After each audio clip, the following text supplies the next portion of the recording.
ஆசீர்வதிக்கிறதான இந்த நேரத்துக்காக ஜெபிக்கிறோம் அப்பா. இந்த நாளில் உம்மை ஆராதிக்கும்படியாக இந்த இடத்துல வந்திருக்கிறோம் ஆண்டவரே. ஆண்டவரே உம்மை துதிக்கும்படியாக, ஆண்டவரே உம்மை புகழும்படியாக, நீர் செய்த நன்மைகளை நினைத்து உமக்கு நன்றி சொல்லும்படியாக, ஆண்டவரே உம்மை ஆராதிக்கும்படியாக இந்த இடத்துல நாங்கள் வந்திருக்கிறோம் ஆண்டவரே. ஆண்டவரே எங்கள் மேலே ஏதாவது குறைகள் இருக்கும் என்றால் எங்களை மன்னிங்கப்பா. இந்த நாளிலே ஆண்டவரே உம்மை வேதனைப்படுத்தின காரியங்கள் இருந்தால் எங்களை மன்னிங்க ஆண்டவரே. இந்த ஆராதனையில தேவ பிரசன்ன இறங்கணும் ஆண்டவரே. உமது வல்லமை இறங்கணும், ஒவ்வொருவரையும் தொடணும் ஆண்டவரே. ஒரு தெய்வீக பிரசன்ன அந்த இடத்துல நிரப்பட்டும். பாடுகிற பாடல்கள், ஆராதனை, செய்திகள் ஆண்டவரே, கர்த்தருடைய வார்த்தை எல்லாம் எங்ககிட்ட பேசணும் ஆண்டவரே. ஆரம்பத்திலிருந்து முடிவரை கூட இருங்க. எல்லா தடைகளையும் இயேசுவின் நாமத்தில் எடுத்து போடும்.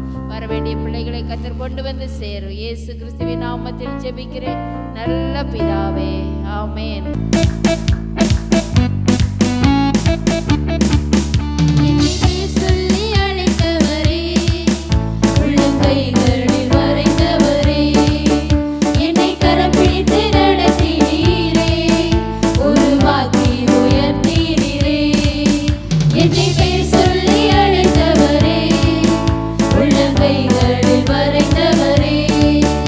என்னை கரம் பிடித்து நடத்தினீரே, ஒரு வாக்கி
எனக்கு உம் கிருபை தந்து வெற்றியை காண செய்தீர். சொல்லுங்க, ஒன்றுமில்லாத எனக்கு விசுவாசத்தோடு உம் கிருபை தந்து வெற்றியை காண செய்தீர். ஒன்றுமில்லாத எனக்கு ஒன்றுமில்லாத எனக்கு உம் கிருபை தந்து வெற்றியை காண செய்தீர். ஒன்றுமில்லாத எனக்கு உம் கிருபை. நாளில் நாம் தேவனுடைய வார்த்தைக்கு நேராய் கடந்து போவோம். கடந்த வாரம் அன்னாளுடைய விண்ணப்பம், அந்த விண்ணப்பத்தை குறித்து சில காரியங்களை கேட்டு கடைசியிலே அவருடைய குமாரனாகிய சாமுவேல் அபிஷேகம் பண்ணின ராஜாக்களை குறித்ததான சில காரியங்களை உங்களோடு கூட பகிர்ந்து கொண்டேன். இந்த நாளில் உங்களோடு கூட பகிர்ந்து கொள்ள இருக்கிறதான செய்தியினுடைய ஒரு தலைப்பு ராஜாவின் அபிஷேகம். என்னது? சத்தமா சொல்லுங்க. ராஜாவின் அபிஷேகம். அபிஷேகம் இந்த நாட்களில் நமக்கு ரொம்ப தேவை. அபிஷேகம் நமக்கு ரொம்ப தேவை. இந்த அபிஷேகம் என்பது தேவன் தம்முடைய ஜனத்திற்கென்று கொடுத்தது. அபிஷேகம் தேவன் தமது ஜனத்திற்காக கொடுத்த ஒன்று. இது பழைய ஏற்பாட்டில் இருந்து நீங்கள் வேதத்தை பார்த்தீர்கள் என்று சொன்னால், பழைய ஏற்பாட்டில் ஆவியானவர் இறங்கினார், ஆவியானவர் இறங்கினார் என்று சொல்லி நம்ம பார்க்க முடியும். ஆனால் புதிய ஏற்பாட்டில் நீங்கள் பார்த்தீங்கன்னா அப்போஸ்தலர் நடவடிக்கைகள் இதற்கு ஆதாரம். அப்போஸ்தலர் நடவடிக்கைகள் புஸ்தகத்தில் இயேசு இந்த உலகத்தில் இருந்தபோது தம்முடைய சீஷர்களுக்கு சொன்ன வார்த்தையின்படி அவங்க எருசலேமில் காத்திருந்தார்கள். காத்திருந்தபோது அவர்கள் பரிசுத்த ஆவியின் அபிஷேகத்தை பெற்றார்கள் என்று நம்ம அப்போஸ்தலர் நடவடிக்கைகள் 2ஆம் அதிகாரத்தில் நம்ம பார்க்கிறோம்.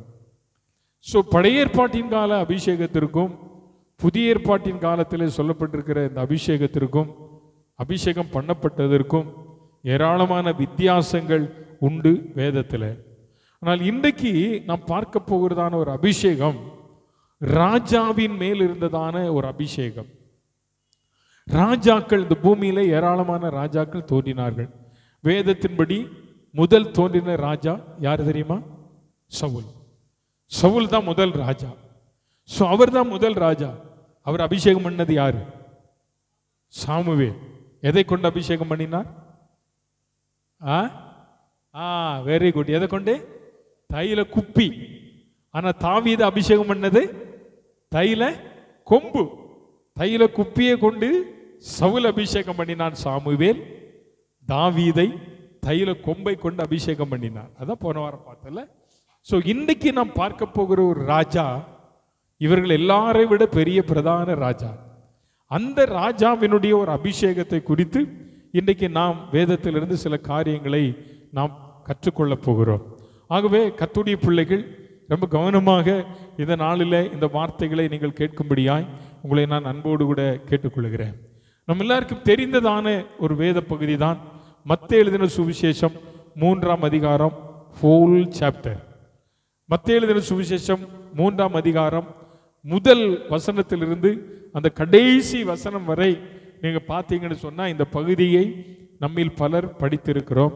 இதுல என்ன சொல்லப்பட்டிருக்கிறது என்பது நம்ம எல்லாருக்கும் நன்றாக தெரியும்.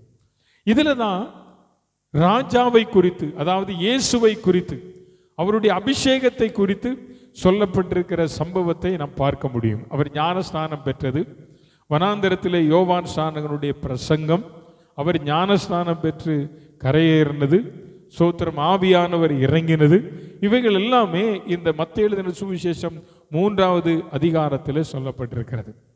ஆகவே இந்த மத்தேயு எழுதின சுவிசேஷம் முழுவதும் எத்தனை அதிகாரம் இருக்கு தெரியுமா? யாருக்காவது? 28. இந்த 28 அதிகாரங்களுமே இயேசு கிறிஸ்துவை குறித்து நிறைய காரியங்களை அந்த சுவிசேஷத்தை நாக்கியோன் மத்தேயு எழுதி வைத்திருக்கிறார். அதில் பிரதானமாக அவர் எழுதுகிற காரியம், இதை இயேசுவை அவர் ராஜா என்று கோட் பண்ணி, ராஜா என்று முன்னிறுத்தி இந்த சுவிசேஷ புத்தகத்தை எழுதி வைத்திருக்கிறார். ஆகவே தான் நான் இன்றைக்கு உங்கள் மத்தியில் இந்த ராஜாவின் அபிஷேகம் என்று உங்களிடத்தில் சொன்னேன். ஆகவே இந்த ராஜாவின் அபிஷேகத்தை குறித்து நாம் அறிந்து கொள்வதற்கு முன்பதாக பழைய ஏற்பாட்டிலே நடந்ததான 1-2 சம்பவங்களை சொல்லி இந்த அபிஷேகம் நமக்கு எதற்கு? இந்த அபிஷேகம் நாம் பெற்றுக்கொண்டால் நம்முடைய வாழ்க்கை எப்படியாக மாறும்? இது இயேசுவை மையமாக வைத்து உங்கள் மத்தியில இந்த காலையில கர்த்தருடைய வார்த்தையை பகிர்ந்து கொள்ளும்படியாய் விரும்புகிறேன். கர்த்தருடைய நாமம் மகிமைப்படுவதாக. நாம் ஆராதிக்கிற இயேசு யார்? நாம் ஆராதிக்கிற இயேசு யார்? சத்தமா சொல்லுங்க. ராஜா, ராஜாதி ராஜா. ஆமென். ராஜா இல்ல, அவர் ராஜாதி ராஜாக்களுக்கெல்லாம் ராஜா. தோத்திரம். யூதருக்கு ராஜாவாய் பிறந்திருக்கிறவர் எங்கே? யூதருக்கு ராஜாவாய் பிறந்திருக்கிறவர் எங்கே? சாஸ்திரிகள் கேட்கிறாங்க.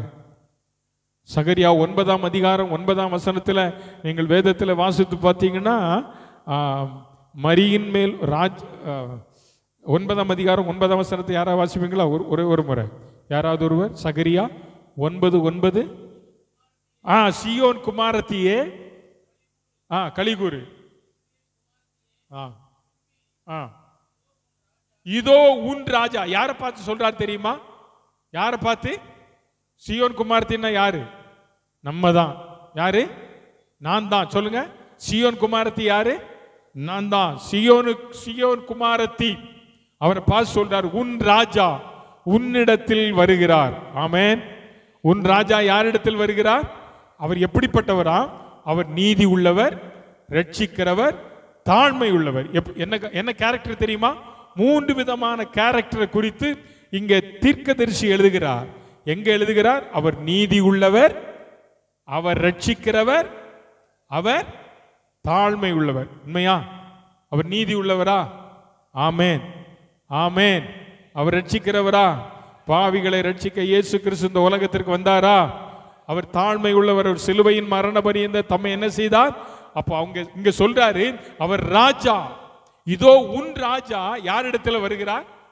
இதைத்தான் மத்தேயு எழுதின சுவிசேஷம் 21ஆவது அதிகாரத்தில் நம்ம பார்க்கிறோம்.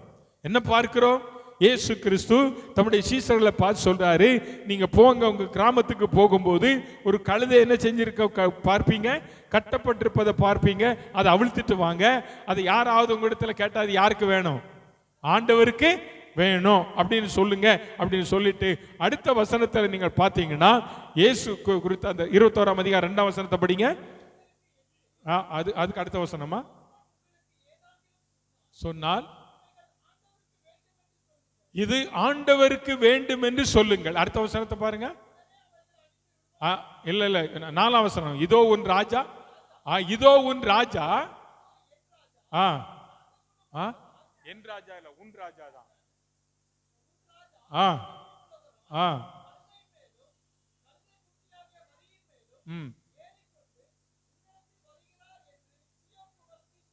சியோன் குமாரத்திக்கு ராஜா வருகிறார். நல்லா கவனிங்க.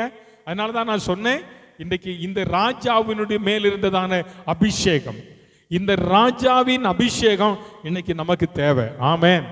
சொல்லுங்க அல்லேலூயா.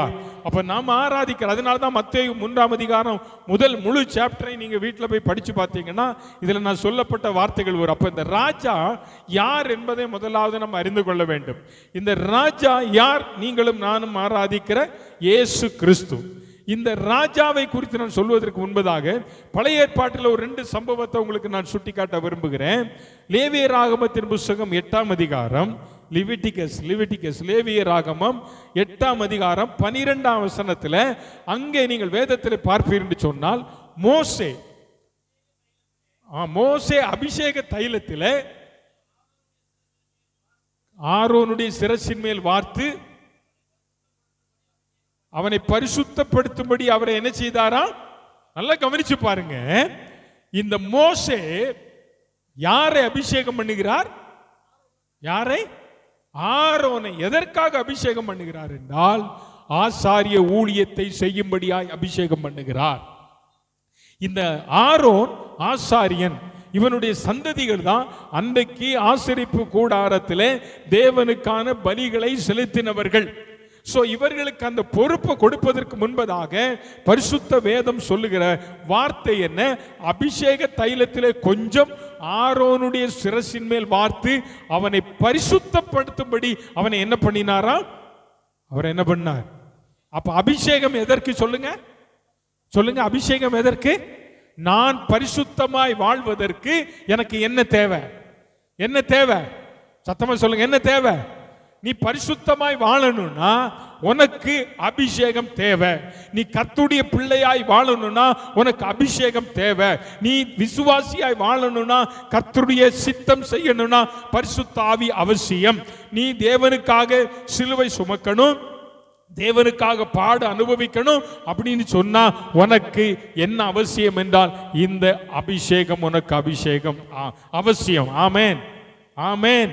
சொல்லுங்க ஹல்லேலூயா. உன்னை பரிசுத்தப்படுத்துவது இந்த அபிஷேகம். கர்த்தருடைய வசனம் உன்னை பரிசுத்தப்படுத்தும், இயேசுவின் ரத்தம் உன்னை பரிசுத்தப்படுத்தும். நீ பெற்றுக்கொண்ட அபிஷேகம், உனக்குள்ள இருக்கிற அபிஷேகம் இருக்கு பாருங்க, அது உன்னை என்ன செய்யும்? பரிசுத்தப்படுத்தும். ஆகவே ஆரோனை அவன் என்ன செய்தான்? மோசே அபிஷேகம் பண்ணினான்.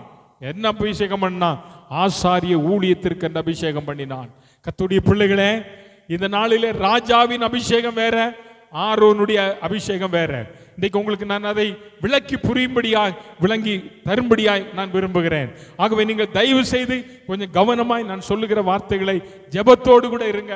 கர்த்தர் நம்மோடு கூட இந்த நாளிலே பேசுவார். ஆமென், அல்லேலூயா, அல்லேலூயா. நல்ல கவனிங்க, ஆண்டவருடைய பிள்ளையாகிய ஆரோனை மோசே அபிஷேகம் பண்ணுகிறான். நீ இந்த ஜனத்திற்காக ஆசாரிய ஊழியம், அப்படின்னா ஒரு போதக ஊழியம், ஆசரிப்பு கூடாரத்திலே ஊழியம் செய்கிற ஒரு பெரிய பொறுப்பை அவனுடைய சந்ததிக்கு கொடுக்கும்படி அவனை எல்லா ஜனங்களுக்கு முன்பதாக எல்லாரும் பார்க்கும்படியாக கர்த்தர் அவரை மோசே அவர்களை என்ன செய்தானாம்? அபிஷேகம் பண்ணினார் என்று வேதத்தில் வாசிக்கிறோம். அதே கடந்த நாட்கள் நான் சொன்னேனே, மத்தேயு 1 சாமுவேல் 16ஆம் அதிகாரம் 13ஆம் வசனத்தில் சாமுவேல் தாவீதை தன் சகோதரர்கள் எல்லாரும் பார்க்கும்படியாக அவனை என்ன செய்தான்? ராஜாவாக என்ன செய்தான்?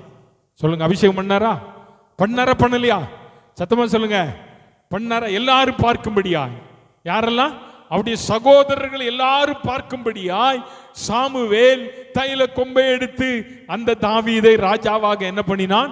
அபிஷேகம் பண்ணினான். இப்போ நாம் ஆராதிக்கிற ராஜாதி ராஜா சொன்னது போல இயேசு ராஜா தேவனுடைய அபிஷேகத்தை பெறும்போது ஒரு ஆள் மட்டும் இல்லைங்க, ஒரு ஆள் பார்க்கல, எல்லாரும் பார்த்தாங்களா? பார்க்கலையா? அவர் யோர்தான் நதியிலிருந்து ஞானஸ்நானம் பெற்று அவர் வரும்போது பரிசுத்த ஆவியானவர் புறாவை போல என்ன செய்தார்? இறங்கி வந்தாரா? இறங்கி வந்தார். இவர் என்னுடைய நேசகுமாரன், இவரில் நான் என்னவா இருக்கிறேன்? பிரியமாய் இருக்கிறேன். அப்ப நல்லா கவனிச்சு பாருங்க, கர்த்தருடைய பிள்ளைகளே, நாம் ஆராதிக்கிற ராஜாதி ராஜாவாம் இயேசு கிறிஸ்து பரிசுத்த ஆவியின் நிறைவை பெறும்போது அநேகர் பார்த்தார்கள். புறா இறங்கி வந்ததை அநேகர் பார்த்தார்கள். அங்கு பேசப்பட்ட வார்த்தைகளை அநேகர் கேட்டார்கள். ஆரோன் அபிஷேகம் பண்ணப்பட்ட போது அநேகர் பார்த்தார்கள். தாவீது அபிஷேகம் பண்ணப்பட்ட போது அப்படியே சகோதரர்கள் எல்லாம் பார்த்தாங்க. ஆனா பழைய ஏற்பாட்டில் இவங்க 2 பேர் மேல இருந்து விசேஷ அபிஷேகத்தை விட புதிய ஏற்பாட்டில் நம்முடைய ராஜாதி ராஜா அவர் இருக்கிறாரே, அவர் பெற்ற அபிஷேகம் வித்தியாசமான ஒரு அபிஷேகம். ஆமென், ஆமென். அது எங்க இருந்து வந்தது தெரியுமா? பரத்திலிருந்து வந்த அபிஷேகம். அல்லேலூயா, அல்லேலூயா. அதைத்தான் அப்போஸ்தலனாகிய பவுல் அப்போஸ்தலர் நடபடிகள் புத்தகத்தில் 10ஆம் அதிகாரம் 38ஆம் வசனத்தில் சொல்லும்போது அவர் இப்படி சொல்லுகிறார், இயேசு நசரேயனாகிய இயேசுவை தேவன் பரிசுத்த ஆவியினாலும் வல்லமையினாலும் அபிஷேகம் பண்ணினார். ஆமென். யார் அபிஷேகம் பண்ணினார்? தேவன். சொல்லுங்க, யார் அபிஷேகம் பண்ணினார்? தேவன் அபிஷேகம் பண்ணினார். ஆமென். ஆரோனை யார் அபிஷேகம் பண்ணினார்? சத்தமா சொல்லுங்க. மோசே தாவீதை யார் அபிஷேகம் பண்ணினார்? சாமுவேல். இப்ப இயேசுவை யார் அபிஷேகம் பண்ணினார்? தேவன். வேதம் சொல்லுகிறது பரிசுத்த ஆவியினால், தேவன் பரிசுத்த ஆவியினால் அவரை என்ன செய்தாராம்? அபிஷேகம் பண்ணினார். ஆவியினால மட்டுமல்ல, வல்லமை, பவர் கொடுத்தார். அதனால தான் அவர் தம்முடைய சீசர்களை உலகத்துக்குள்ள அனுப்பும் போது மத்தேயு 10ஆம் அதிகாரம் 1ஆம் வசனத்தில் சொல்லுது, அவர் பிசாசுகளை துரத்தவும் சகல நோய்களிலிருந்து விடுவிக்கவும் அவர்களுக்கு என்ன கொடுத்தார்? என்ன கொடுத்தார்? அப்ப ஆண்டவருடைய பிள்ளைகளாயிருக்கிற நமக்கு தேவன் தந்திருக்கிற அபிஷேகம் எங்கிருந்து வந்தது தெரியுமா? அதிகாரம் எங்கிருந்து வந்தது தெரியுமா? பரத்திலிருந்து. ஆமென். சொல்லுங்க, ஹல்லேலூயா, அல்லேலூயா. இயேசுவை தேவன் அபிஷேகித்தார், வல்லமையினால் அபிஷேகித்தார், வரங்களினால் அபிஷேகித்தார். இந்த அபிஷேகம் இன்னைக்கு கர்த்தருடைய பிள்ளைகளே நமக்கு தேவை.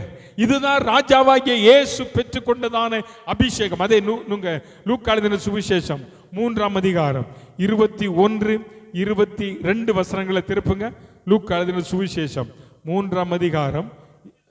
ஜனங்கள் எல்லாரும் ஞானஸ்நானம் பெற்றபோது இயேசுவும் ஞானஸ்நானம் பெற்று ஜெபம் பண்ணுகையில் வானம் திறக்கப்பட்டது. அடுத்த வசனம் வாசிங்க பிரதர். பரிசுத்த ஆவியான ஒரு ரூபம் கொண்டு போது. இப்போ முதல் வசனம் 21ஆம் வசனம் போடுமா? 21ஆம் வசனத்தில் என்ன சொல்லப்பட்டிருக்கிறது? ஜனங்கள் எல்லாரும், சத்தமா சொல்லுங்க, ஜனங்கள் எல்லாரும். இந்த ஞானஸ்நானம் கொடுத்தது யாரு? யோவான் ஸ்நானகர். மத்தேயு எழுதின சுவிசேஷம் 3ஆம் அதிகாரத்தில் அவர் எங்க நிற்கிறாரு? வனாந்தரத்தில் நின்று கூப்பிடுகிறார், மனம் திரும்புங்கள், பரலோக ராஜ்யம் சமீபமா இருக்கிறது. நல்ல கர்த்தருடைய பிள்ளைகளை நல்லா கவனிச்சு பாருங்க. இந்த யோவான் இந்த பிரசங்கம் பண்ணுவதற்கு முன்னாக யூதர்கள் யாரும் ஞானஸ்நானம் பெறல. யூதர்கள் யாரும் ஞானஸ்நானம் பெறல. அவங்களுக்கு ஞானஸ்நானம் தேவையே இல்லை. அவன் அப்படி இருந்தவன், அந்த மதத்துல வைராக்கியம் பெற்றிருந்தவன். ஆனா இப்ப அவன் சொல்றான், நீ மனம் திரும்பு, நீ மனம் திரும்பி என்ன செய்? ஞானஸ்நானம் பெற்றுக்கொள். நீ மனம் திரும்ப ஞானஸ்நானம் பெற்றுக்கொள். இல்லைன்னா கோடாரி எங்க வைக்கப்பட்டிருக்கிறது? மரத்துக்கு கீழே வைக்கப்பட்டிருக்கிறது என்று. இந்த வார்த்தையை கேட்ட உடனே இதுவரை ஞானஸ்நானம் பெறாதவங்க அநேகர் சொல்லப்பட்டிருக்கிறது. என்ன சொல்லப்பட்டிருக்கு வசனம்?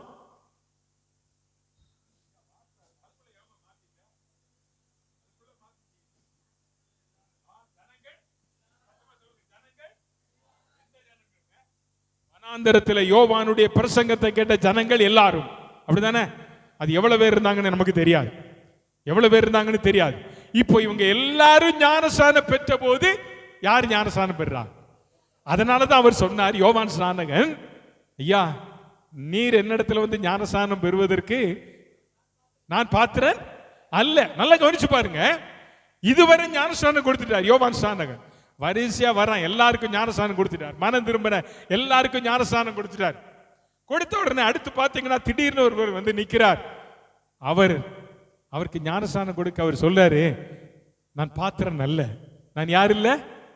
அதற்கு ஆண்டவர் என்ன சொன்னாரு? இப்போது எனக்கு என்ன செய்?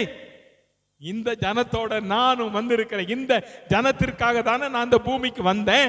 இந்த ஜனத்தினுடைய பாவத்திற்காக தானே நான் மரிப்பதற்கு வந்திருக்கிறேன்.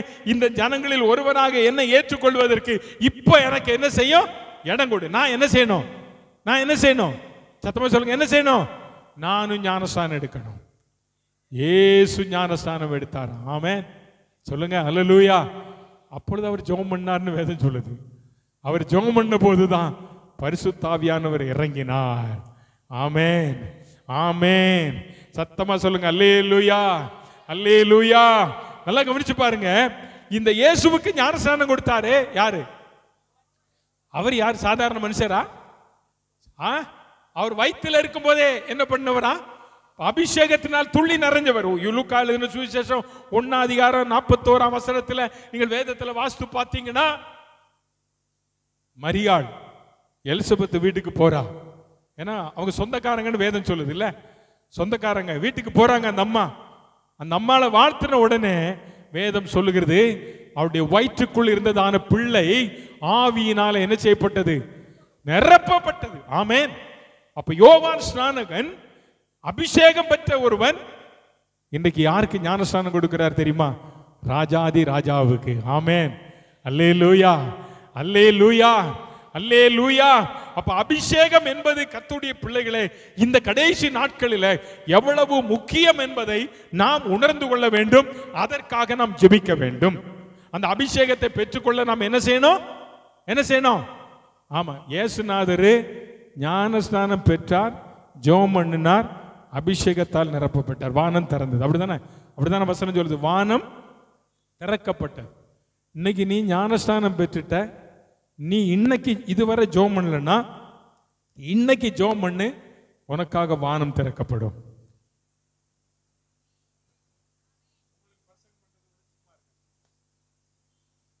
அல்லேலூயா. ஏன் நீ ஜெபம் பண்ணு, இதுவரை நான் அபிஷேகம் பெறல, இன்னைக்கு நான் அந்த அபிஷேகத்தை பெறணும் அப்படின்னு சொல்லி நீ ஆண்டவர்கிட்ட கேட்டா வானம் உனக்காக திறக்கும். அல்லேலூயா, அல்லேலூயா. நம்முடைய ஆண்டவர் பட்சபாதம் உள்ளவர் அல்ல. ராஜாவுக்காக ஒரு வானம் திறக்கப்பட்டது என்றால் அவருடைய பிள்ளையாய் இருக்கிற உனக்கும் எனக்கும் அந்த வானம் திறக்கும். ஆமென், அல்லேலூயா, அல்லேலூயா. இந்த ராஜாவின் மேல் இருந்த அபிஷேகம் பவுல் சொல்லும்போது சொல்றார், அவர் நன்மை செய்கிறவராய், அவர் நன்மை செய்கிறவராய் என்ன செய்தாரா? சுற்றி திரிந்தார். அவர் நன்மை செய்தார் இந்த பூமியில. உனக்குள்ள அபிஷேகம் இருக்குமானால் நீங்களும் நானும் தீமை செய்ய மாட்டோம். யாருக்கும் எதை செய்வோம்? நன்மை செய்கிறவராய் இருப்போம். இந்த அபிஷேகத்தை நான் பெற்றுக்கொண்டதுனால எனக்கு என்ன நன்மை? இந்த அபிஷேகம் எனக்கு தேவையா? அபிஷேகம் ஒவ்வொரு கிறிஸ்தவனுக்கும் தேவை. அபிஷேகம் எதற்கு தேவை என்றால் உன்னுடைய வாழ்க்கையில தேவ சித்தத்தை செய்வதற்கு அபிஷேகம் தேவை. ஆமென், சொல்லுங்க அல்லேலூயா, அல்லேலூயா. ஒரு பெரிய புஸ்தகம் நான் இப்ப படிச்சுக்கிட்டு இருக்கிறேன். அந்த புஸ்தகத்துக்கு ரொம்ப நாளா நான் தேடி தேடி தேடி இந்த முறை கிடைச்ச அந்த புஸ்தகம். இவ்வளவு பெரிய புஸ்தகம், ஒரு 200 பக்கத்துக்கு மேல இருக்குன்னு நினைக்கிறேன். அந்த புஸ்தகத்துல தேவ சித்தத்தை குறித்து அந்த தேவனுடைய மனிதர், ஒரு பயங்கரமான வேத பண்டிதர், அவர் எழுதியிருக்கிறார். என்ன எழுதியிருக்கிறார் நான் தெளிவா சொல்றேன், நல்லா கவனிங்க. நீ ஒரு நாள் ஆண்டவர்கிட்ட ஆண்டவரே இதை செய்யும் இதை செய்யும் இதை செய்யும்னு சொல்லாத. ஆண்டவர்கிட்ட நீ ஒரு ஒரு ஒயிட் பேப்பரை கொடுத்த மாதிரி உன்னை வெறுமையா கொடுத்துரு. ஒயிட் பேப்பரை கொடுத்த மாதிரி உன்னை வெறுமையா கொடுத்துட்டு இப்ப ஆண்டவர்கிட்ட சொல்லு, ஆண்டவரே இந்த ஒயிட் பேப்பர்ல என்னை குறித்து உம்முடைய சித்தம் எதுவோ அதை நீர் எழுதும், அது என் வாழ்க்கையில நடக்கட்டும். நான் சொல்றது எத்தனை பேருக்கு புரிஞ்சிருக்குன்னு எனக்கு தெரியல. அப்படின்னா என்ன செய்யணும்? தேவ சித்தம் நிறைவேறுவதற்கு நம்மை வெறுமையாக்கி ஆண்டவர்கிட்ட கொடுன்றார். நம்ம என்ன பண்ணிடுறோம்? அந்த வெறுமையை விட்டுருதோம். நம்ம ஒரு ஃபில்லிங் த பிளாங்க்ஸ் ஒரு 10-100 பக்கத்துக்கு அது வேணும், இது வேணும், ஆனை வேணும், பூனை வேணும், எல்லாம் வேணும். இந்த கேட்ட ஆண்டவர் தந்துடுவார், ஆணையை தந்துடுவார். ஆனா அதற்கு தீவனம் போடுறது யாரு? ஐயோ நான் ஆணையை வாங்கிட்டேன், இப்ப என்ன பண்ண முடியல, தீவனம் போட முடியலையேன்னு அழக்கூடாது. இப்ப ஆண்டவருக்கு தெரியும் யாருக்கு ஆணை கொடுக்கணும், யாருக்கு ஆணை கொடுக்க கூடாதுன்னு ஆண்டவருக்கு. அதனாலதான் அவர் சொல்றாரு, நீ உன்னை முற்றிலும் ஆண்டவர் கையில ஒப்பு கொடுத்துரு. ஆண்டவரே இந்த வேஸ்ட் வெள்ளை பேப்பர்ல என்னை குறித்த உம்முடைய சித்தம் மட்டும் நிறைவேறட்டும், அதை நீங்க ஃபில்லப் பண்ணுங்க ஆண்டவரே, அதை நீங்க ஃபில்லப் பண்ணுங்க ஆண்டவரே, அது என் வாழ்க்கையில நடந்தா போதும்னு சொன்னார். உண்மையில் அந்த வார்த்தையை நான் படிக்கும் போது எனக்குள்ள நான் அப்படியே உடைஞ்சிட்டேன். ஒரு நிமிஷம், ஆண்டவரே பல முறை நானும் இதே தவறை நான் செய்திருக்கிறேன். நம்ம எல்லாரும் பலர் இதுல செஞ்சிருக்கிறோம், யாரும் பெர்ஃபெக்ட் நான் சொல்ல, நாம் செய்திருக்கிறோம். ஆனா இன்னைக்கு ஆண்டவரே நானும் இந்த வெள்ளை பேப்பர் மாதிரி தரேன், என்னை குறித்து உம்முடைய சித்தத்தை நீர் எழுதும், அதை என்னோடு சொல்லும், நான் அதை செய்கிறேன். ஆமென், சொல்லுங்க அல்லேலூயா. அப்ப தேவ சித்தம் செய்ய உனக்கு என்ன தேவைன்னா பரிசுத்த ஆவியானவர் தேவை. அல்லேலூயா. பரிசுத்த ஆவியானவர் உனக்குள்ள இருப்பாரானால் உன்னை சரியான பாதையில நடத்துவார். பவுல் எங்கேயாவது பிரயாணம் பண்ணனா பவுல் சொல்றார், நான் எங்கெல்லாம் போறேனோ அங்கெல்லாம் ஆவியானவர் என்ன செய்கிறாரா? தடை பண்ணுகிறார். சில இடத்துல தடை பண்றார், கட்டுகள் இருக்குன்னு ஆண்டவர் சொல்றார். இதெல்லாம் யார் சொன்னது? ஆவியானவர் சொல்றார். அப்ப இந்த ஆவியானுடைய செயல்பாடுகள் நம்மை தேவ சித்தத்தை அறிந்து கொள்வதற்கு ஏதுவாக இருக்கும். ஆமென். என்னை குறித்த தேவனுடைய திட்டம் என்ன, என்னை குறித்து தேவனுடைய பிளான் என்ன, என் குடும்பத்தை குறித்து என் பிள்ளையை குறித்த தேவ திட்டம் என்ன? நீ ஒரு திட்டம் போடாத, நீ ஒரு பிளான் வரைஞ்சு வைக்காத, ஆண்டவருடைய சித்தத்திற்கு உன்னை ஒப்பு கொடு. தேவன் பிளான் போட்டா அது மாறவே மாறாது. ஆண்டவர் பிளான் போட்டா சீக்கிரம் அப்ரூவல் ஆயிரும். அல்லேலூயா, அல்லேலூயா. நம்ம சில நேரம் பிளான் போட்டுட்டு அப்ரூவல் ஆக மாட்டேங்குது. எங்கேயாவது ஒரு இடத்துல போய் பிளாக் ஆயிருது பேப்பர். ஐயா இயேசுநாதர் அப்ரூவல் பண்றதுக்கு அவர் நல்லவர், அவர் சீக்கிரம் அப்ரூவல் பண்ணிடுவார். அதனால வாழ்க்கையில் ஆண்டவருடைய சித்தத்திற்கு ஒன்னு ஒப்பு கொடு. அது மட்டுமல்ல, சிலுவை சுமக்க, இயேசுவுக்காக வாழுகிற கர்த்தருடைய பிள்ளையே, சிலுவையை சுமக்க, ஆண்டவருக்காக பாடுகளை அனுபவிக்க உனக்கு எது தேவை? எது தேவை? அபிஷேகம் தேவை. பவுல் சொல்றாரு, கள்ள சகோதரர்களால் வந்த நாச மோசம், யூதர்களால் ஒன்று குறைய 39 அடியாக 5 முறை அடி, பசி, பட்டினி, இவை எல்லாவற்றின் நிமித்தம் கிறிஸ்துவின் அன்பை விட்டு என்னை பிரிப்பவன் யார்? இந்த வார்த்தையை சொல்வதற்கு எங்கிருந்து அவருக்கு பலன் வந்தது என்றால், அவர் தேவனுடைய அபிஷேகத்தை அவர் பெற்றதுனால அவர் தைரியமா சொல்றார், கிறிஸ்து எனக்கு ஜீவன், சாவு எனக்கு. கிறிஸ்துவின் சுவிசேஷத்தை குறித்தே அல்லாமல் வேறு ஒன்றை குறித்தும் நான் என்ன செய்ய மாட்டேன், வெட்கப்பட மாட்டேன். அருமையான கர்த்தருடைய பிள்ளையே, உன்னுடைய வாழ்க்கையில தேவ சித்தம் நிறைவேறுவதற்கு இந்த அபிஷேகம் உனக்கு தேவை. இந்த அபிஷேகத்தை ஒருவேளை நீ பெற்றிருக்கலாம், ஆனால் பெற்றுக்கொண்ட அபிஷேகத்தை இன்னைக்கு எங்க வைத்திருக்கிற எனக்கு தெரியல. ஆனா ஒருவேளை உன்னுடைய அபிஷேகத்தை நீ இழந்திருப்பாயானால் இன்னைக்கு ஆண்டவர்கிட்ட சொல்லணும், ஆண்டவரே வெறும் வெள்ளை பேப்பரா தாரேன், நீங்க எல்லார் கண்களுக்கு முன்பதாக, எல்லார் கண்களுக்கு முன்பாக, சமஸ்த இஸ்ரவேலருக்கு முன்பதாக ஆரோனை ஆசாரியனாய் அபிஷேகம் பண்ணினவர், சகோதரர்களுக்கு முன்பதாக தாவீதை அபிஷேகம் பண்ணினவர், எல்லா ஜனங்களும் ஞானஸ்நானம் பெற்ற யூத ஜனங்கள் எல்லாம் பார்க்கும்படியாக இயேசுவின் மேல் அபிஷேகம் இறங்கினது போல இன்றைக்கு அந்த அபிஷேகத்தை எனக்கு தாரும் என்று நீங்கள் கேட்டால் நிச்சயம் அவர் அந்த அபிஷேகத்தை உங்களுக்கு தருவார். ஆமென், அல்லேலூயா. இந்த அபிஷேகம் நோகத்தை முறிக்கும் வேதம் சொல்லுது. அபிஷேகம் உன் கட்டுகளை உடைக்கும். அபிஷேகம் உன் கண்ணீருக்கு விடுதலை தரும். அபிஷேகம் உன் வேதனையை மாற்றும். அபிஷேகம் உன்னை சரியான பாதையில நடத்தும். ஆமென், அல்லேலூயா, அல்லேலூயா. நான் உனக்கு போதித்து நீ நடக்க வேண்டிய வழியை உனக்கு நான் என்ன செய்வேன், காட்டுவேன். அந்த அபிஷேகம் உனக்குள்ள இருந்தா நீ போக கூடாத இடத்துக்கு ஆண்டவர் தடை பண்ணுவார்.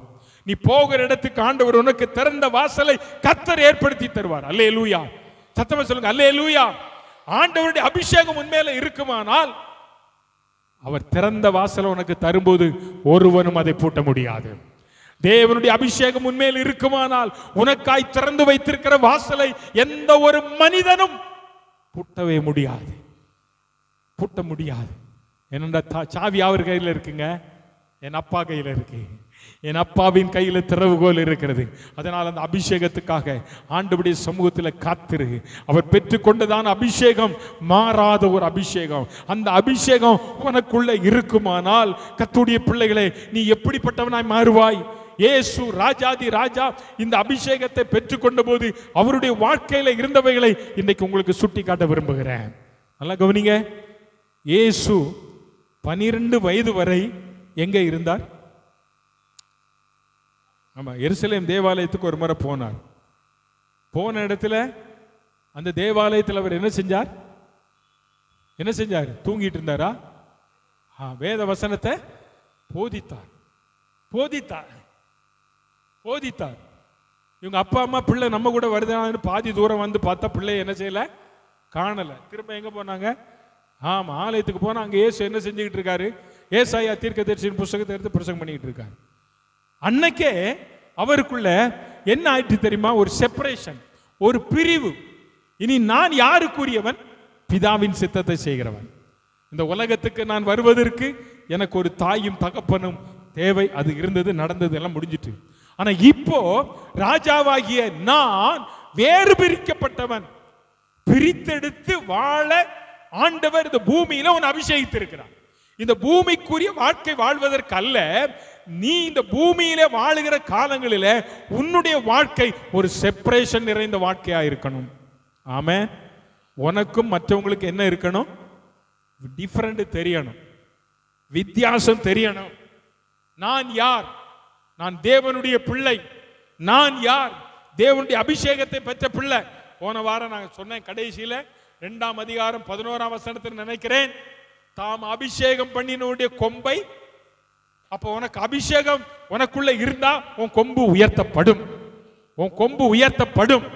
அல்லேலூயா, அல்லேலூயா.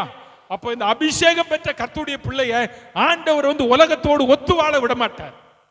அவர் வேறு பிரிச்சிருவாருங்க. ஆண்டவர் வேறு பிரிச்சிருவார். அது குடும்பத்தில் இருக்கட்டும், எந்த இடத்துல இருக்கட்டும், சரி தெரியுமா? ஆண்டவர் ஒரு வித்தியாசத்தை உனக்கும் மற்றவங்களுக்கும் காட்டுவார். ஒரு வேத வசனத்தை வாசிங்க. 2 தீமோத்தேயு 2ஆம் அதிகாரம். 2 தீமோத்தேயு 2ஆம் அதிகாரம். 2 தீமோத்தேயு. உங்ககிட்ட எல்லாம் பைபிள் எல்லாம் இல்லையா மக்களே? எல்லாம் வச்சிருக்கீங்களா? எல்லாம் மூடி வச்சுட்டீங்க, போறீங்களோ இப்போ? 2 தீமோத்தேயு 2ஆம் அதிகாரம் எடுங்க. எடுத்து வசனம் எல்லாம் பாருங்க. நீங்க நல்ல பிள்ளைங்க, அருமையான பிள்ளைகள், சூப்பர் பிள்ளைங்க. நீங்க எல்லாம் உங்களை மாதிரி நல்ல பிள்ளைகள் எங்கேயும் இல்லை. எடு எடு 2 தீமோத்தேயு 2ஆம் அதிகாரம் 20, 21 படிக்க பார்க்கலாம். ஒரு பெரிய வீட்டில் பொன்னும் வெள்ளியுமான பாத்திரங்களும் அல்லாமல் உண்டு.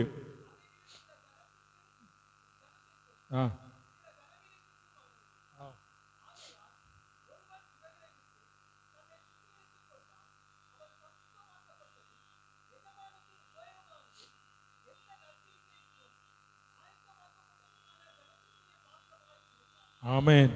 அல்லேலூயா சொல்லுங்க. அல்லேலூயா அல்லேலூயா. இங்க என்ன சொல்லுது? ஒரு பெரிய வீட்டில் என்னென்ன பாத்திரம் இருக்கான்? பொன்னு, வெள்ளி, மரம், மண்ணு. என்னெல்லாம் இருக்கு? சொல்லுங்க.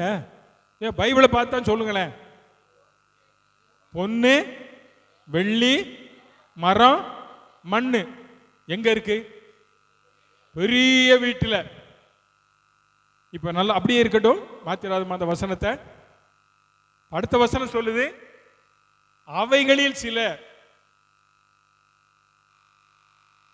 அவைகளில் சில கனத்திற்குரியதும் கனவீனத்திற்கு. இப்ப நான் கேட்கிறேன், 4 பாத்திரம் சொன்னோம் இல்லையா? என்னென்ன பாத்திரம்? பொன்னு, வெள்ளி, மரம், மண்ணு. இப்ப சொல்லுங்க, இதுல எது கனத்திற்குரியது? பொன், வெள்ளி கனத்திற்குரியது. மரம் கனவீனத்திற்குரியதா? ஆமாவா? அப்படியா? சரி, அது சேர்த்துக்கோங்க. மண்ணு அந்த காலத்துல இப்ப எல்லாம் யார் வீட்லயும் இல்லை, எல்லாம் எவர் சில்வர் பாத்திரம். என்ன எவர் சில்வர் பாத்திரத்துக்கு நம்ம எல்லாரும் போயிட்டோம். மண் பாத்திரம் எல்லாம் இல்லை. மரப்பாத்திரங்கள் எல்லாம் அன்னைக்கு எல்லாம் குடுகை எல்லாம் வச்சிருந்தாங்கல்ல, இன்னைக்கு எல்லாம் இல்லை. எப்படியோ இருக்குது. பவுல் சொல்றாரு, தீமோத்திக்கு எழுதுகிறாரு, இந்த வித்தியாசத்தை நீ நல்லா கவனிச்சுக்கோ. சில வீட்டில் இருக்கிற பாத்திரம் பொன்னால் ஆனது, வெள்ளியால் ஆனது, மரத்தால் ஆனது, மண்ணால் ஆனது. ஆனால் அதே வீட்டில் சிலருக்கு கனம், சிலருக்கு கனவீனம். அருமையான கர்த்தருடைய பிள்ளைகளை, இதுதான் வித்தியாசம். இதுதான் நம்முடைய வாழ்க்கையில காணப்படுகிற வித்தியாசம். பரிசுத்த ஆவியின் நிறைவை பெற்றதான ஒரு கர்த்தருடைய பிள்ளைக்கு எங்க போனாலும் என்ன கிடைக்கும் தெரியுமா? கனம் கிடைக்கும். ஆமென். அல்லேலூயா. சத்தமா சொல்லுங்க. அல்லேலூயா. நீ சாதாரணமான ஏழை குடும்பமா இருக்கலாம், நீ அபிஷேகம் பெற்ற பிள்ளையா இருந்தா நீ எங்க போனாலும் ஒரு பொண்ணுக்கு இருக்கிற மதிப்பு இன்னைக்கு 73 74 ஆயிரம் போயிருச்சு இல்ல? 1 லட்சம் வந்துடும் போல தெரியுது. 1 லட்சம் எதுக்கு? நாங்க வந்துடும் போல அப்படியெல்லாம் போகுது.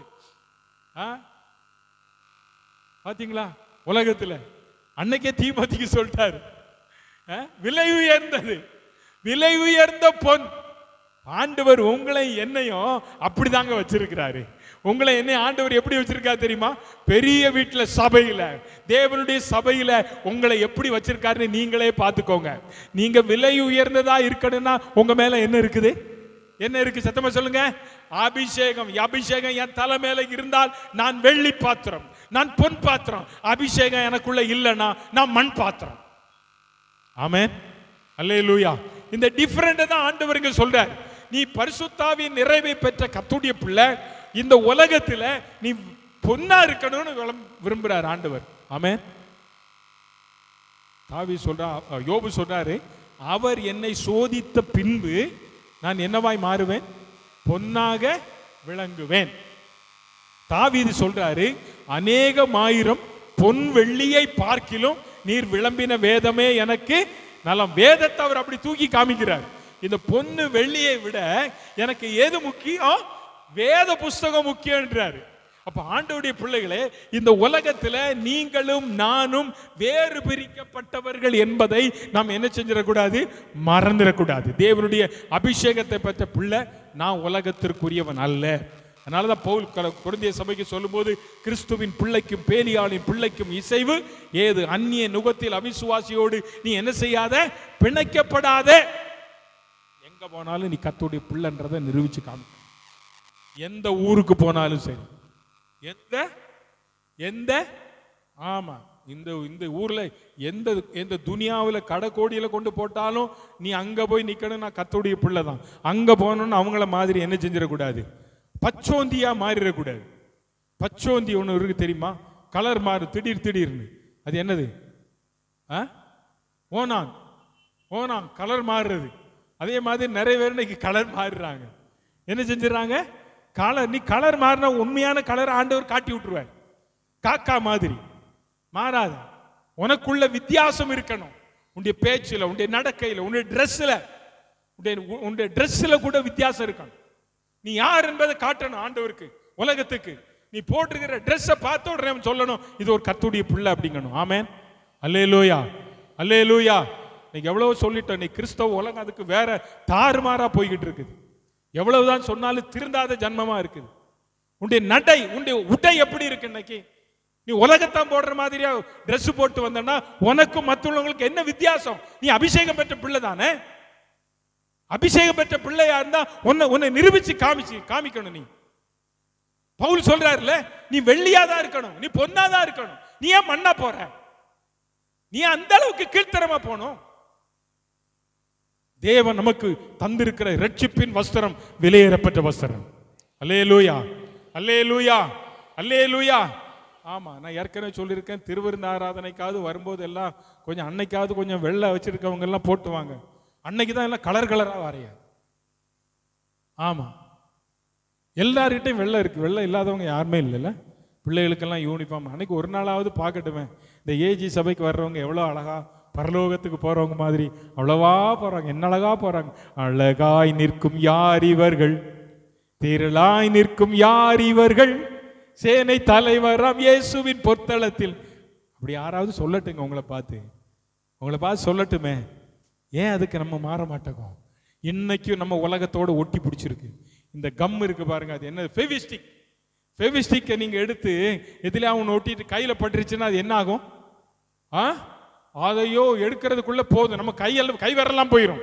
அதே மாதிரி இன்னைக்கு ஒட்டிக்கிட்டு இருக்கோம். ஆனா நம்ம யாரு? கர்த்தருடைய பிள்ளை. கர்த்தருடைய பிள்ளை விசுவாசி. அது ஏஜி சபை விசுவாசி. ஏஜி சபை எங்க பெருசா சொல்லிடுறோம். ஆமே, நம்ம யாருங்க?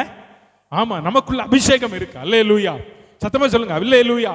உனக்குள்ள அபிஷேகம் இருக்குமானா உன் வாழ்க்கையில ஒரு வித்தியாசம் இருக்கணும். உன் வீட்டுக்குள்ள, உன் கணவன் மனைவியினுடைய வாழ்க்கையில, ஒரு வாழ்க்கையில அது காணிக்கணும். நீ யாருங்கிறத காமிக்கணும்.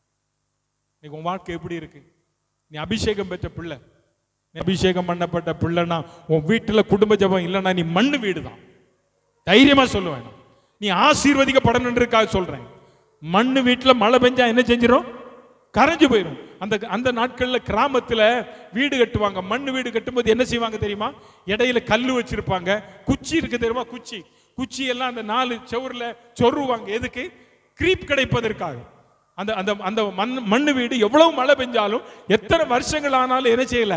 கரையல. இப்ப இருக்கிற மண்ணு வீடை நீ கட்டி பாரு, அடுத்த மழையில என்ன செஞ்சிருது? காங்கிரீட் வீடே போயிருதியா. கோடியா கட்டின பாலமே தகுடுபடியாய் போயிருது.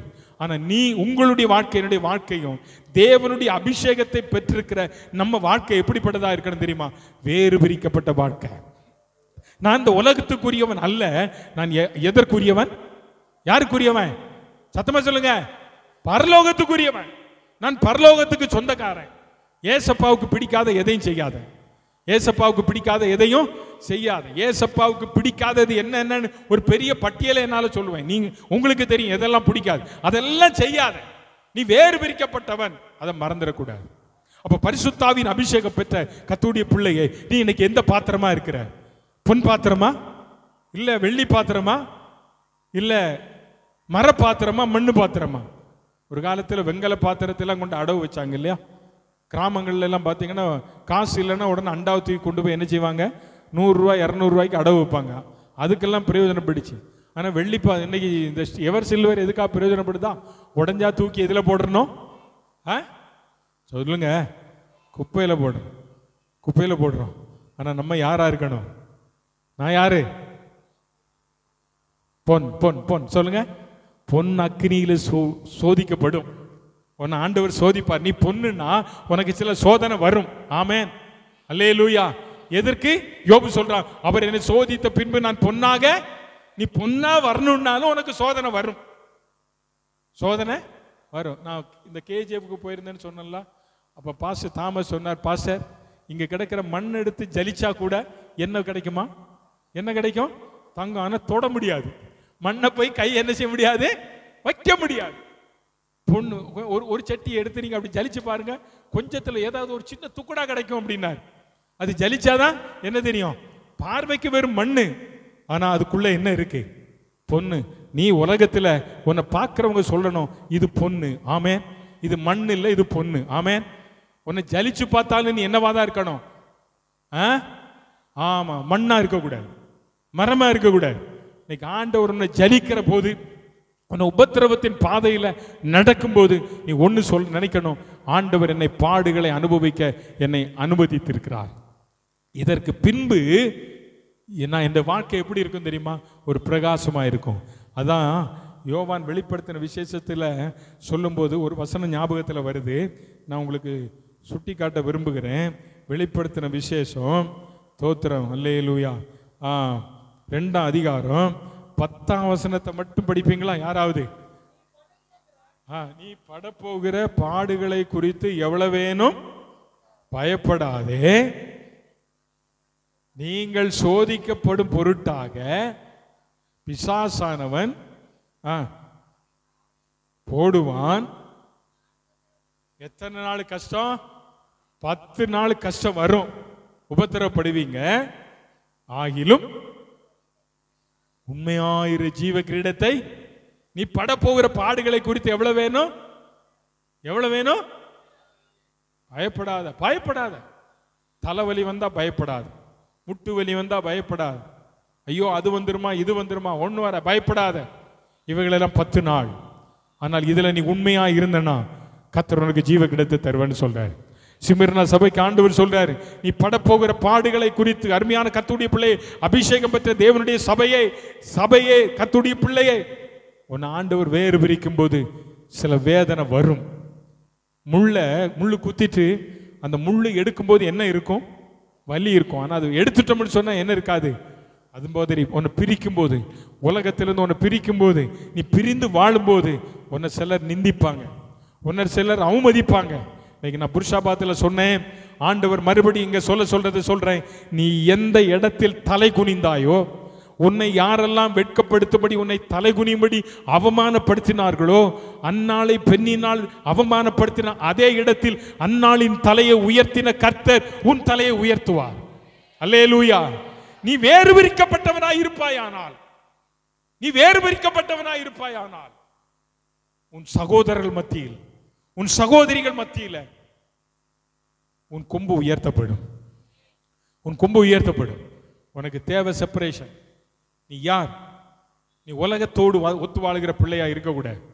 நான் ஒரு தேவனுடைய பிள்ளை. எங்க போனாலும், ஸ்கூலுக்கு போனாலும் நம்ம யாரா இருக்கணும்? ஆமா, காலேஜுக்கு போனா யாரா இருக்கணும்? வேலைக்கு போற இடத்துல நம்ம யாரா இருக்கணும்? வீட்டில் இருக்கும்போது நம்ம யாரா இருக்கணும்? தேவ பிள்ளையா இருக்கணும். உன் வாழ்க்கை அப்படி மாறணும். ஆண்டவர் அதை விரும்புகிறார். பிரித்தெடுக்கப்பட்ட வாழ்க்கை. அபிஷேகம் பண்ணப்பட்டவனுக்குள்ள என்ன இருக்கும்? பிரித்தெடுக்கப்பட்ட வார்த்தை. இரண்டாவது, அபிஷேகம் பண்ணப்பட்டவனுக்குள்ள என்ன இருக்குன்னு தெரியுமா? அபிஷேகம் உள்ள வார்த்தை வெளிப்படும். என்ன வார்த்தை வெளிப்படும்? அபிஷேகம் உள்ள வார்த்தை. அப்படின்னா ஜீவனுள்ள விசுவாச வார்த்தை. நடக்காது, நடக்காது, நடக்காது, நடக்காது, நடக்காது.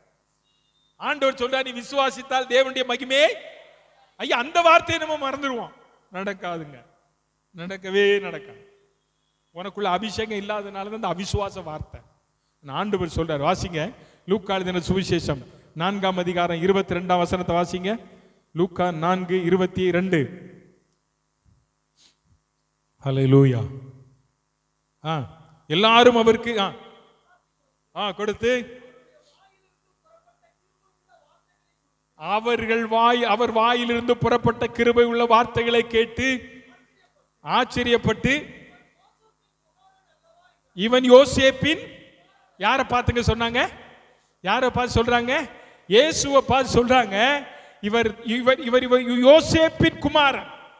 அவனுக்கு தெரிஞ்ச உலகத்தானுக்கு, அந்த ஆசாரியனுக்கு, அந்த மத்த உழவனுக்கு எல்லாம், லேவியருக்கு, அவனுக்கு எல்லாம் தெரிஞ்சதெல்லாம் இவன் யாரு? இவன் யாரு? ஆமா, உன்னை சுத்தியில் இருக்கிறவங்கெல்லாம் தெரிஞ்சது யாரு? இவர் இன்னாருடைய மனைவி, இவர் இன்னாருக்கு மருமகா, இவர் இன்னாருன்னு தெரியும். ஆனா உனக்குள்ள இருக்கிற ஒருவர் யார் என்பதை அவனுக்கு தெரியல. ஆமென், அல்லேலூயா. இவன் எல்லாம் சொல்றான் யோசேப்பின் குமாரன், யோசேப்பின் குமாரன். ஆனா யோசேப்பின் குமாரனா இருந்தா இப்படி கிருபை உள்ள வார்த்தை வெளிப்பட்டு இருக்குமா? பட்டிருக்குமா? படாது. கிருபை உள்ள வார்த்தை வெளிப்படாது. ஆனால் இங்க வேதம் சொல்கிறது, அவருடைய வாயிலிருந்து புறப்பட்ட கிருபை உள்ள வார்த்தைகளை குறித்து அவர்கள் என்ன செய்தார்கள்? அப்போ உன் வாயிலிருந்து எப்படிப்பட்ட வார்த்தைகள் வரணும்? எப்படிப்பட்ட வார்த்தைகள்?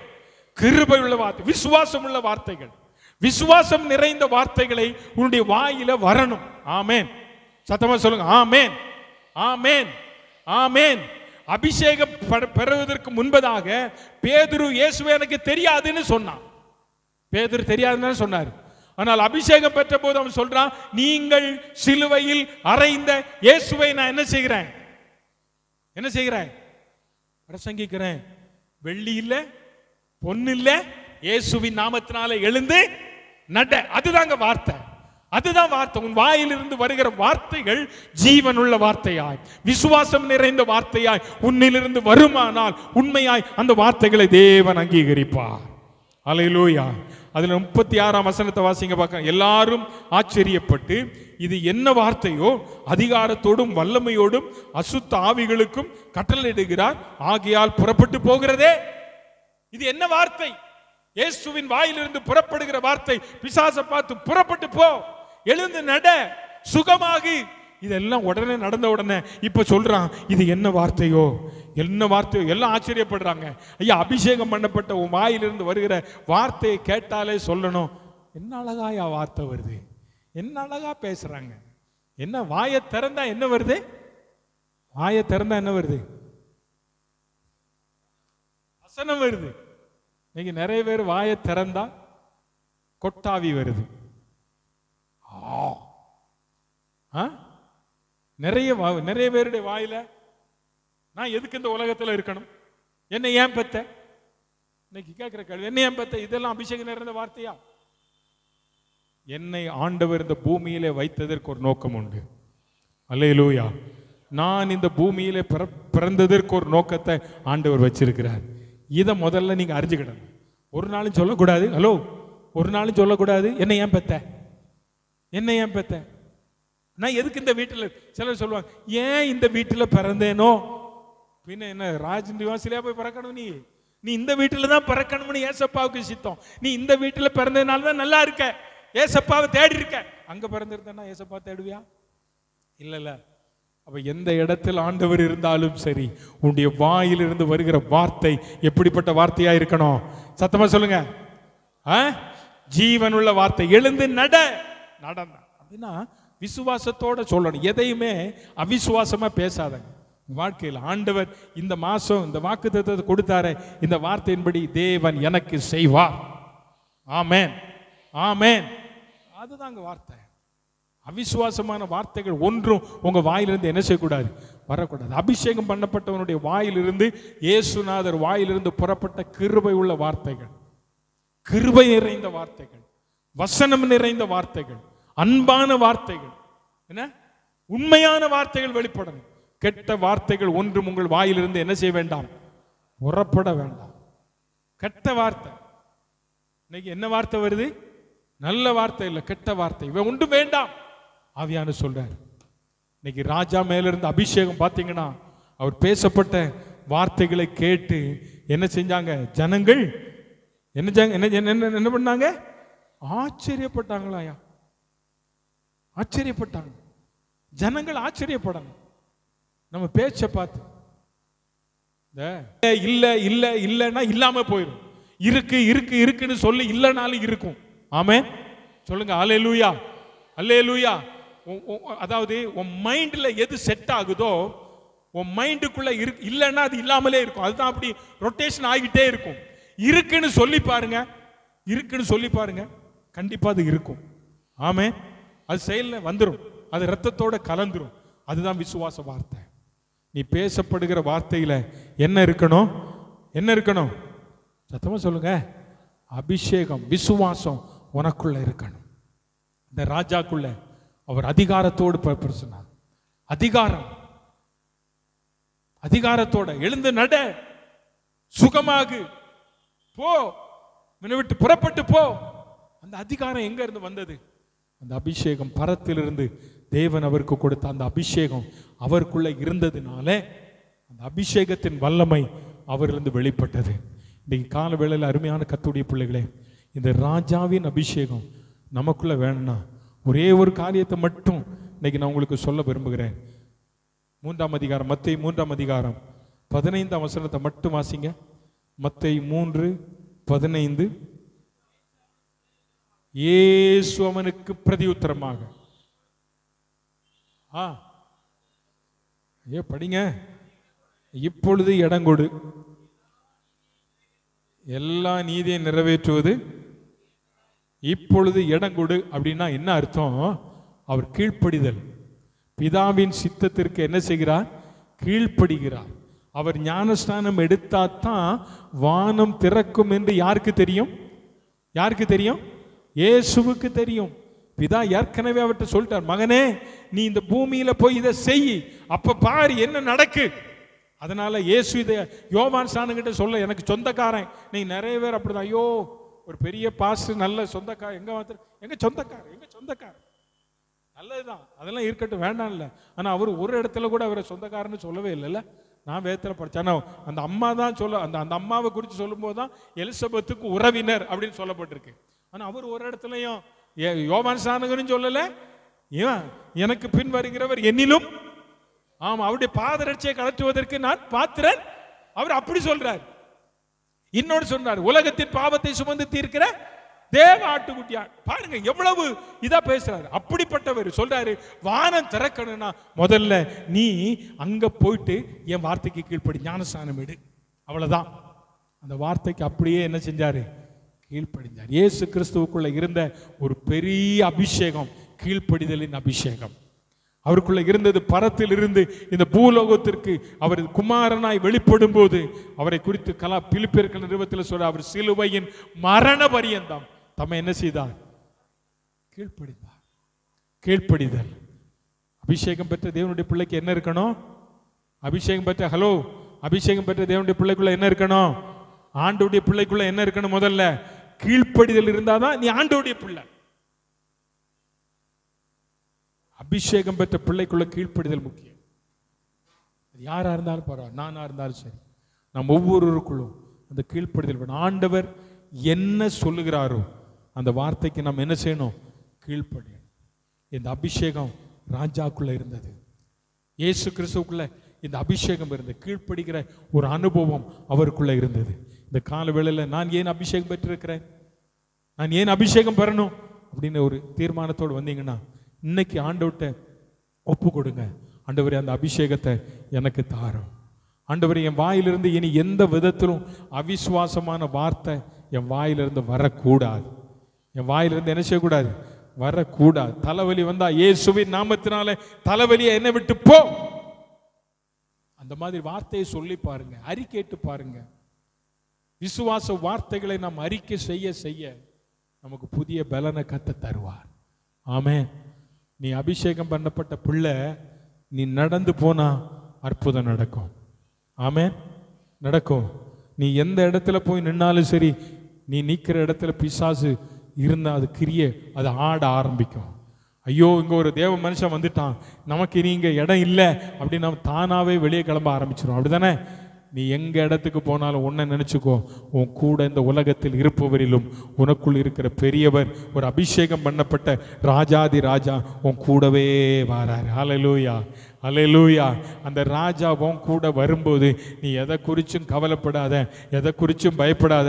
அவர் சொன்னது போல், ஆண்டவரே இந்த உலகத்தில் நான் தேவ சித்தம் செய்வதற்கு என்னை நீர் தெரிந்தெடுத்திருக்கிறீர். ஆண்டவரே என் சகோதரர்களுக்கு முன்பதாக, ஆண்டவரே என் ஜனங்களுக்கு முன்பதாக எல்லாரும் பார்க்கும்படியாக என்னை நீர் அபிஷேகம் பண்ணது உண்மையானால் இந்த அபிஷேகத்தை பெற்றுக்கொண்டதான நான் உமக்காக வாழ, உமக்காக நான் பெற்றுக்கொண்ட அபிஷேகத்தினால ஆண்டவரே ஒரு கூட்டம் ஜனத்தை நான் கிறிஸ்துவுக்கென்று ஆதாயம் செய்ய, ஆண்டவரே உம்முடைய வருகையில் அவர்களை கொண்டு வந்து சேர்க்க எனக்கு கிருபை தாரும். அப்பேற்பட்ட ஒரு கிருபையின் அபிஷேகத்தை இந்த காலையில் எனக்கு தாரும் என்று சொல்லி ஆண்டவருடைய கரத்தில் கேட்போமா? ராஜாவின் மேல் இருந்த அபிஷேகம், சிலுவையின் மரண பரியந்தம் அந்த அபிஷேகம், அவர் மரித்து அடக்கம் பண்ணப்பட்டு 3ஆம் நாளில் உயிரோடு கூட எழுந்தாரே, அந்த ராஜாவுக்கு அந்த கொடுத்த அந்த அபிஷேகத்தை இன்னைக்கு நீங்களே நானும் பெற்றுக்கொள்வோமானால் நிச்சயமாக நம்முடைய வாழ்க்கையில் மகிமையை காண முடியும். உங்கள் வாழ்க்கையில், உங்கள் குடும்பத்தில் நீங்கள் இந்த அபிஷேகத்தை பெற்றுக்கொண்டு பாருங்க, நிச்சயமாக உங்களுடைய வாழ்க்கையில் பெரிய மாற்றத்தை பார்க்க முடியும். உங்கள் குடும்பத்தில் இதுவரையிலும் ஐயோ நான் ஜோம் பண்ணேன், கணவன் சபைக்கே வரமாட்டேங்கிறாரு, விட்டுரு, கவலைப்படாத, இன்னைக்கு விசுவாச அறிக்கை பண்ணு, என் கணவனார் என் சபைக்கு என்னோடு கூட வந்ததற்காக ஸ்தோத்திரம் ஆண்டவரே, எங்க வீட்டுக்காரங்க சபைக்கு வந்ததற்காக ஸ்தோத்திரம் ஆண்டவரே, என் பிள்ளை சபைக்கு வந்ததற்காக ஸ்தோத்திரம் ஆண்டவரே, என் கணவனார் குடிப்பழக்கத்திலிருந்து விடுதலை தந்ததற்காக ஸ்தோத்திரம் ஆண்டவரே, என் கடன் பிரச்சனையெல்லாம் மாற்றினீரே, உமக்கு ஸ்தோத்திரம் ஸ்தோத்திரம் ஸ்தோத்திரம். ஒரு 50 ஸ்தோத்திரம் டெய்லி ஒவ்வொரு வசனத்தை ஒவ்வொரு வார்த்தையும் சொல்லி சொல்லி நீ ஜெபம் பண்ணி பாரு, சொல்லி பாரு, ஒரு புதிய பலன் ஆண்டவர் உனக்கு தருவார். அல்லேலூயா. அந்த புதிய பலனோடு கூட நீ புறப்பட்டு போ. உனக்கு இருக்கிற இந்த பலத்தோடு கூட நீ புறப்பட்டு போ. மீதியானவரை உன் கையில் ஒப்பு கொடுப்பேன் என்று கிதியோனை பார்த்து சொன்ன ஆண்டவர், உனக்கு இருக்கிற பலன் சாதாரண பலன் அல்ல. ஆமென். பரிசுத்த ஆவி உங்களிடத்தில் வரும்போது நீங்கள் சத்தமா சொல்லுங்க, பலன் அடைந்து எருசலேமிலும் யூதேயாவிலும் சமாரியாவிலும் பூமியின் கடைசி பரியந்தம் எனக்கு என்னவா இருப்பீங்க? அந்த அபிஷேகம் வந்தா உன்னை ஆண்டவர் எருசலேமுக்கு கொண்டு போவார்.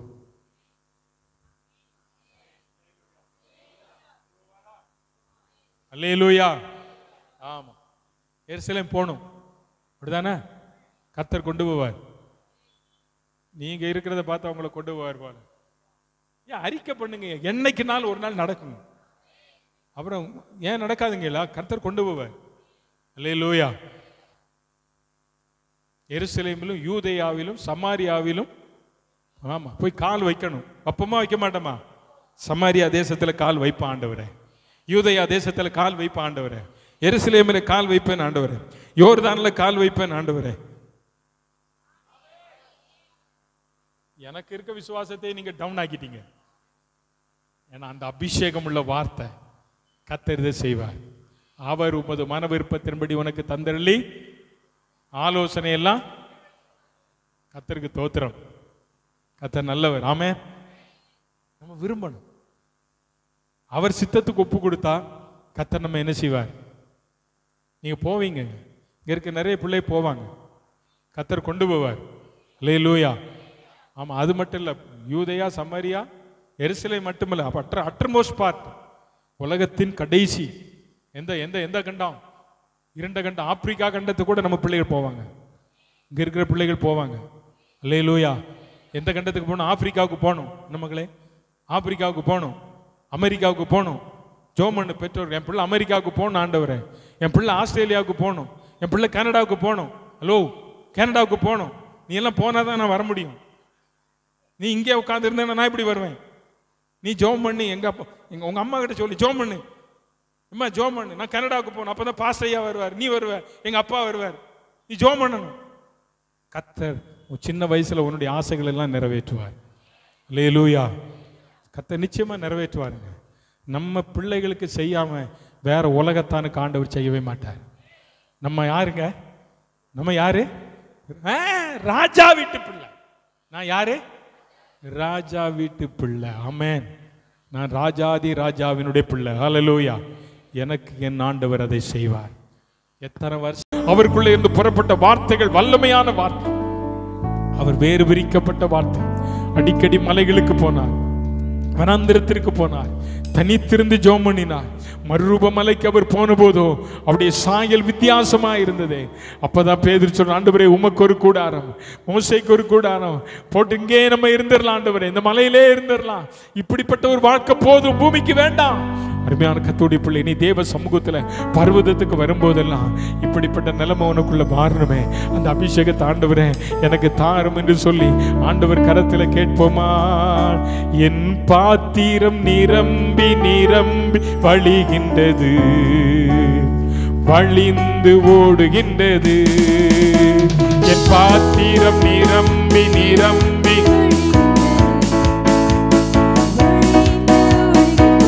என் பாத்திரம்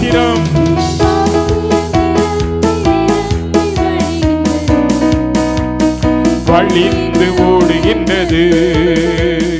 எனக்குள்ளே ஜீவ ஊற்று, அது வற்றாது ஒரு நாளும். எனக்குள்ளே ஜீவ ஊற்று, நல்ல கைகள், அது வற்றாது ஒரு நாளும். என் பாத்திரம் நிரம்பி நிறம் வழிகின்றது, வழிந்து ஓடுகின்றது.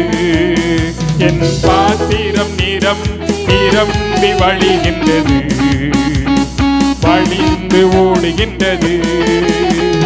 அபிஷேக நதி நானே, அகிலமெங்கும் பரவிடுவேன். சொல்லுங்க, அபிஷேக நதி, ஓ நதிதானே, பரவிடுவேன். ஏராளமான மீன்கள், திரளான உயிரினங்கள், ஏராளமான மீன்கள், திரளான உயிரினங்கள். நதி பாயும் இடமெல்லாம், நான் போற இடமெல்லாம், நீ எங்கெல்லாம் போற அங்க ஏராளமான மீன் வரணும், ஆசீர்வாதம் வரணும், அபிஷேகம் ஒண்ணு பின்னால வரும். இடமெல்லாம் எனக்குள்ளே ஜீவ ஊற்று. நல்ல கைத்தட்டி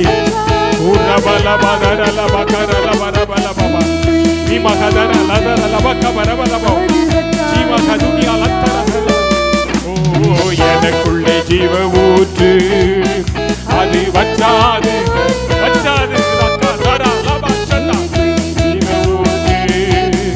அது வற்றாது ஒரு நாளும்.